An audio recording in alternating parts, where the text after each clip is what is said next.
Vote ചെയ്ത് എണ്ണിത്തീരുമ്പോൾ നിലമ്പൂരിൽ എന്ത് സംഭവിക്കും എന്നുള്ളത് യാതൊരു സംശയവും. ആർക്കാണ് സംശയം?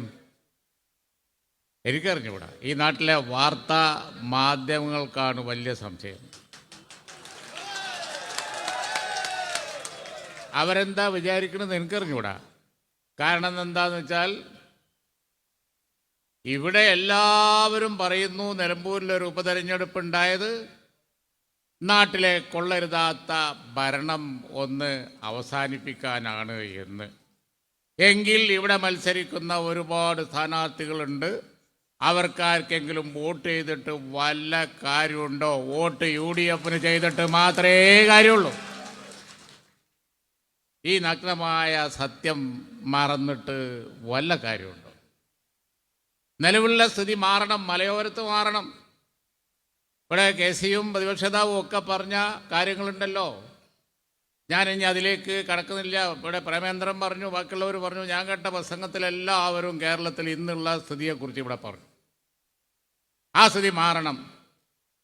ആ സ്ഥിതി മാറണം എന്നുണ്ടെങ്കിൽ കേരളത്തിൽ ഒരു സംശയം വേണ്ട, ഒരു ഭരണമാറ്റം ഉണ്ടാവണം. അത് ഇവിടെ മത്സരിക്കുന്ന BJPക്ക് കഴിയോ അല്ലെങ്കിൽ സ്വതന്ത്രന്മാർക്ക് കഴിയോ ആർക്കെങ്കിലും കഴിയോ? ആർക്കും കഴിയില്ല. അത് UDF മാത്രമേ സാധിക്കുള്ളൂ.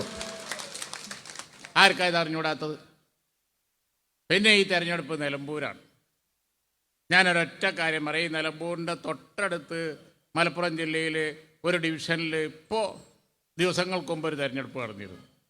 ശ്രീ ഉണ്ണികൃഷ്ണൻ, എല്ലാവർക്കും അറിയാം, ജില്ലയുടെ പ്രസിഡൻ്റായിരുന്ന ഉണ്ണികൃഷ്ണൻ മരിച്ച തൃക്കലങ്കോട് അല്ലേ?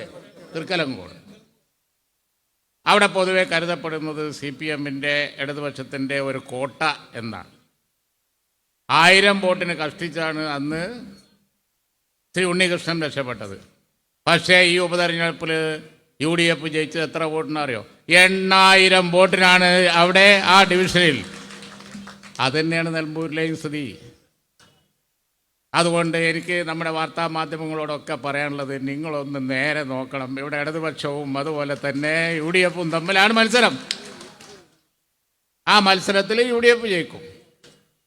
UDF ജയിച്ചാൽ മാത്രമേ ഈ പറഞ്ഞ മാറ്റം ഉണ്ടാവുള്ളൂ. നമ്മുടെ നാട്ടിൽ ഇവിടെ നമുക്കറിയാം, ശ്രീ ആര്യാടൻ മുഹമ്മദ് റെപ്രസെൻ്റ് ചെയ്തിരുന്ന ഒരു മണ്ഡലമായിരുന്നു. ഈ മലപ്പുറം ജില്ലയിൽ ഇന്ന് കാണുന്ന വികസന പ്രവർത്തനങ്ങൾ മുഴുവൻ UDFൻ്റെ കാലത്ത് വന്നതാണ്. മലപ്പുറം ജില്ലക്ക് തീർത്തും അവഗണനയാണ് കഴിഞ്ഞ കുറേ കാലമായി. ആ കൂട്ടത്തിൽ നിലമ്പൂരിനും ആ സ്ഥിതി മാറണോ? UDF വരണം. UDF വരണോ? സെമി ഫൈനൽ ജയിച്ചാലേ നമുക്ക് ഫൈനൽ ജയിക്കാൻ പറ്റുള്ളൂ. ഞാൻ കൂടുതൽ പറയുന്നില്ല, ഉറപ്പാണ്, യാതൊരു സംശയവും വേണ്ട. എഴുതി വെച്ചോളി. ഇന്ത്യൻ യൂണിയൻ മുസ്ലിം ലീഗിനെ പ്രതികരിച്ച് ഞാൻ പറയുന്നു, നിലമ്പൂരിൽ വമ്പൻ ഭൂരിപക്ഷത്തിന് ജയിക്കും. ഇന്നലെയും ബഹുമാനപ്പെട്ട തങ്ങൾ, ഞങ്ങളുടെ അധ്യക്ഷൻ മക്കത്തിൽ നിന്ന് വിളിച്ച് ചോദിച്ചു. ഞാൻ പറഞ്ഞത്, ഇപ്പം കാണുന്ന ബഹളമൊന്നും കണക്കാക്കണ്ട, അതൊരു സേഫ് ലാൻഡിങ് നടത്തുകയാണ്. ലാൻഡ് ചെയ്യുമ്പോൾ പാലക്കാട്ടും ഉണ്ടായിരുന്നു ഈ ബഹളം, ചേലക്കരയിലും ഉണ്ടായിരുന്നു, അതുപോലെ തന്നെ മറ്റെവിടെയായിരുന്നു, തൃക്കാക്കര ഉണ്ടായിരുന്നു, പുതുപ്പള്ളിയിലും ഉണ്ടായിരുന്നു. BJP ജയിക്കുമെന്നാണ് പറഞ്ഞത്. എവിടെ? പാലക്കാട്. റിസൾട്ട് വന്നപ്പോൾ എന്താ ഉണ്ടായത് ഞാൻ പറയണ്ടല്ലോ. അതും കൊണ്ട് കപ്പടിച്ച് ഞങ്ങൾ പോന്നു. അതേമാതിരി പോവും, ഒരു സംശയവും വേണ്ട. എല്ലാവരും ഒരുങ്ങിക്കോളി റിസൾട്ടിന്. ആര്യാടൻ ഷൗക്കത്ത് ആര്യാടൻ്റെ പാരമ്പര്യം ഏറ്റെടുത്ത് നിലമ്പൂരിൽ മതേതരത്വ രാഷ്ട്രീയം ഉയർത്തിപ്പിടിക്കാൻ വേണ്ടി ഈ മണ്ഡലത്തെ റെപ്രസെൻ്റ് ചെയ്തും യാതൊരു സംശയമില്ല. ജയ് Hind. Subscribe to One India and never miss an update.